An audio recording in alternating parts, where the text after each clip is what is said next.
이쯤에서 야당 평가를 좀 들어보도록 하겠습니다. 더불어민주당 용인정의 당선인 이현주 의원 당선자 지금 전화 연결되어 있는데요. 예, 이현주 의원님 직접 목소리 들어보겠습니다. 의원님 안녕하세요.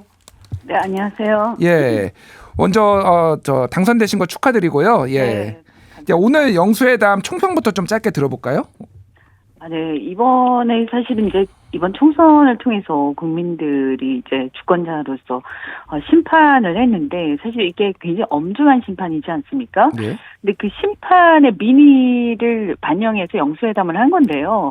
이제 그렇게 반영했다라고 하기에는 사실 굉장히 미흡하다. 이런 생각이 들지 않을 수가 없고요. 왜냐하면 사실은 그 심판을 반영해서 뭔가가 달라질 것을 많이 기대들을 했을 텐데 뭐가 달라졌지? 아마 이런 생각들을 많이 하시지 않았을까 이런 생각이 듭니다. 물론 영수회담을 한 것 자체에 시작한 것 자체에 의미를 둔다 이렇게 볼 수도 있겠지만 굉장히 미흡하다는 생각이 들고요. 다음에 이제 관전자의 측면에서 본다면 이런 건 있습니다. 그동안에 보면 그래도 정치라고 하면 고소고발 남발되고 정적인 야당에 대한 언플로 이 어떤 뉴스가 가득했는데 그래도 국정에 대한 어떤 여야 간의 비상한 논의, 국정에 대한 논의가 주 이슈가 돼서 뉴스 화면을 가득 채운 것에 대해서는 좀 뭔가 달라지고 있는 것 같다 이런 생각이 듭니다. 예.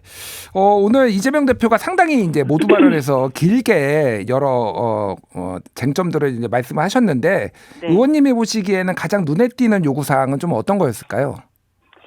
우선은 이제 저는 개인적으로는요. 예. 일단 재정 정책에 대한 기조, 경제 정책에 대한 기조 전환, 그 중에 하나로서 이제 민생 회복 지원금 요구하신 거랑 R&D 예산을 추경에 넣어서 바로 좀 회복했으면 좋겠다. 왜냐하면 굉장히 급박하다.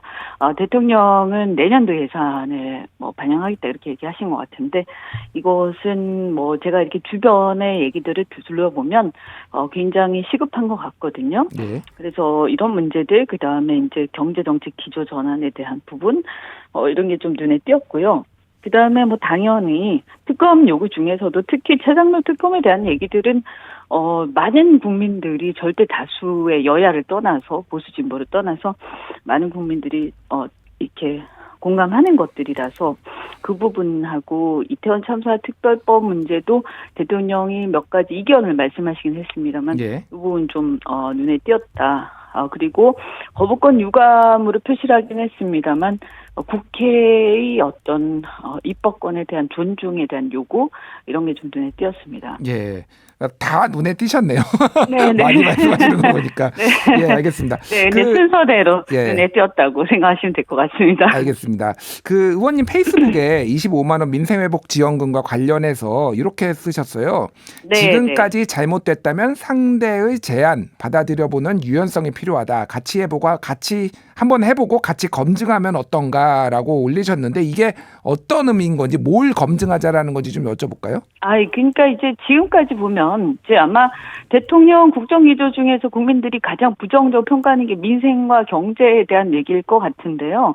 이제 지금 다들 대동소이하게 다들 경제 너무 어렵다 이렇게 얘기들 하시고 그런데 2년 동안 대통령이 균형 재정을 고수를 하고 계신데 지금 경제 어려운 가장 큰 이유가 돈이 마르고 있기 때문 아닙니까? 그죠? 네. 그런데 이제 지금 이 상황에서 그럼 국가가 어떤 역할을 할 것인가 이렇게 했을 때 사실 이게 국가가 돈을 그러면 재정을 썼을 때 재정을 풀었을 때 물가가 오르기 때문이다. 이걸 이제 대통령께서 계속 강조를 하면서 물가가 오르니까 균형재정 때문에 안 된다. 이렇게 계속 그 얘기를 2년간 반복하고 계시거든요. 예, 예. 그러면 이제 결국 국민들이 볼 때는 야당도 그렇고 그럼 어쩌란 말인가. 그럼 계속 이대로 그냥 손 빨고 있냐.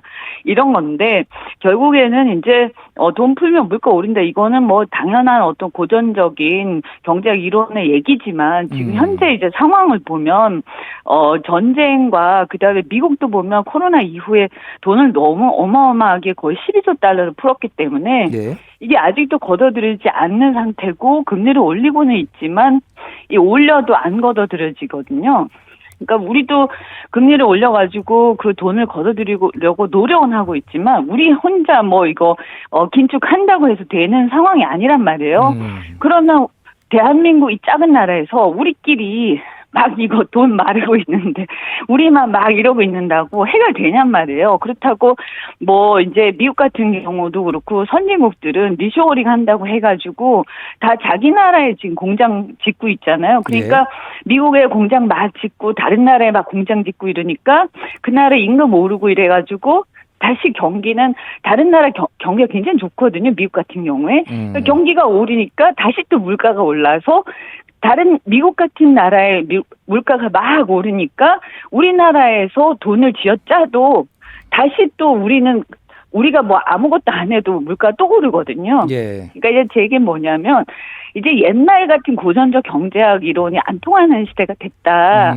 그러니까 우리만 이렇게 꽉 짜내고 있는다고 될 일이 아니고 그때 뭔가 필요한 게 있어 국가 역할을 해야 되기 때문에 야당이 이쯤 되면 이제 2년 지났으니까 이쯤 되면 야당이 뭔가 제안을 하면 우리도 순발력 있게 뭔가 국가 역할도 하고 이렇게 돈이 많을 때는 정부가 재정도 조금 써보고 그래서 한번 검증해보고 이게 어떠냐 저게 어떠냐 이런 거 머리 맞대 볼 필요가 있다라는 얘기예요. 네, 알겠습니다. 그래서 저는 경제정책 기조를 한번 전환을 해보고 대통령이 경제를 잘 모르시는데 너무 어떤 그 기존에 해왔던 거 꽉 짜매고 있다. 이게 굉장히 큰 문제라고 생각합니다. 그러니까 기존 방식을 고수하지 말고 특히 이제 물가 문제도 글로벌 이제 경제 요인이 크기 때문에 한번 민생지원금을 좁아서 조금 경제적으로 조금 검증도 해보자. 이렇게. 그렇죠. 그래서 이제 뭔가 이제 기존에 뭐 퍼준다 이런 식의 관념, 경제를 이념으로 바라보고 이렇게 이분법적으로 접근하는데요. 저는 그게 아니고 지금의 시대는 이렇게 다양하게 이것도 조금 해보고 저것도 조금씩 해보면서 다양하게 국가가 이렇게 서로 간에 이렇게 이념의 그 바운더리를 넘어서서 서로 이렇게 뭔가를 모색해보는 머리를 맞대고 그래서 제가 볼 때는 꼭 25만 원이 중요한 게 아니고요. 추경도 한번 해보고 그래서 R&D 예산도 바로 한번 이것을 좀 회복을 해보고 알겠습니다. 그래서 적어도 대통령이 이런 얘기를 하면 그래 좋다 이거 한번 좀 검토해보자 우리가 전문가들 서로 모여가지고 토론해보자 이런 열린 자세가 필요하다고 생각합니다. 알겠습니다. 시간이 많지 않아가지고 아직 질문드릴 게 몇 개가 있어서 맹영균 기자가 저 질문을 할 겁니다. 네, 의원님 안녕하세요. 맹영균 기자입니다. 네, 안녕하세요. 네, 그 의료개혁 관련해서도 용산에서는 이재명 대표와 의대 정원 증원 인식을 같이 했다라고 표현을 했습니다. 이 부분은 어떻게 보면은 그 2,000명 증원 방침에 좀 동의했다라고 들리기도 하거든요. 이 부분은 어떻게 보셨습니까? 뭐 제가 볼 때는 의료 개혁의 어떤 큰 틀에서 이렇게 좀 그 공감을 했다 이런 취지인 것 같고요. 사실은 이제 구체적인 방식 그리고 절차, 그다음에 특히 지금 보면 가장 큰 문제가 윤석열 대통령의 어떤 그 합의를 이루어내지 않고 우격다짐식으로 뭔가 추진해가는 그런 방식이 굉장히 큰 문제라고 생각을 하거든요. 약간 때려잡기식으로 모든 거를 처리하는 것들. 그래서 우리 민주당에서도 그런 것들에 대해서 문제 제기를 굉장히 많이 했기 때문에 그 절차와 구체적인 방식과 그다음에 이 로드맵에 대해서는 좀 이렇게 야당과 협의를 해가면서 할 필요가 있다. 이런 것 같고요. 아마 그 큰 틀에서 의료 개혁이 필요하고 증언이라는 어떤 그 큰 그 목표가 이제 증언이 필요하다라는 어떤 큰 틀에서의 그 기본적인 정신에 대해서 합의한 게 아닌가 이렇게 보입니다. 알겠습니다. 시간이 부족해가지고 여기서 마무리를 해야 되겠네요. 그 의원님 활약 그리고 민주당의 활약도 좀 기대해 보겠습니다. 전화 연결해 주셔서 감사합니다. 네, 고맙습니다.